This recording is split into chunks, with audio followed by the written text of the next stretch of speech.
अस्सलाम वालेकुम सर जी। वालेकुम सलाम। बैठिए। सर जी इंटरव्यू के लिए आया था। जी जी बताइए। आपके पास नौकरी नहीं है अभी? सर जी जॉब तो है लेकिन मैं वहाँ से छोड़ना चाहता हूँ। लेकिन हमने तो क्लियरली बताया हुआ कि वही अप्लाई करे जिसके पास जॉब नहीं है।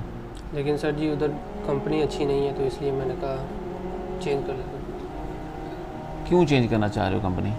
सर जी उधर का माहौल नहीं अच्छा और काम भी करते हैं, सैलरी नहीं बढ़ा रहे। 4 साल हो गए मुझे काम लेकिन करते हैं। 4 साल हो गए हैं जी तो बेटा अगर आपने 4 साल में कुछ ऐसा काम किया होता बढ़ाने वाला तो ज़रूर बढ़ाते हो सैलरी आपकी। सर जी टाइम पर काम करते हैं, सब कुछ मैनेज करते हैं, लेकिन फिर भी अभी तक सैलरी नहीं बढ़ाई उन्होंने। मतलब ये कंपनी में आपने 4 साल कमाई की है, उन्होंने तनख्वाह दी है आपको और उसी कंपनी को आप बुरा बोल रहे हो।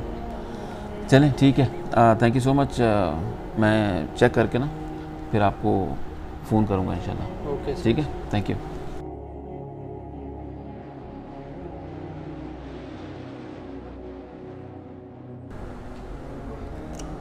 अमजली, ये कैसा इंटरव्यू आपने लिया है? वो लड़का आया था तो आपने उससे कुछ पूछा ही नहीं और 2 मिनट के अंदर आपने उसको फारिग कर दिया उसको। सर आपके सामने 2 कीमती सवाल किए हैं। पहला कि उसके पास नौकरी है कि नहीं है, उसने बोला मेरे पास नौकरी है, लेकिन हमारी कंपनी की पॉलिसी है हम सिर्फ उसको हायर करते हैं जिसके पास नौकरी ना हो।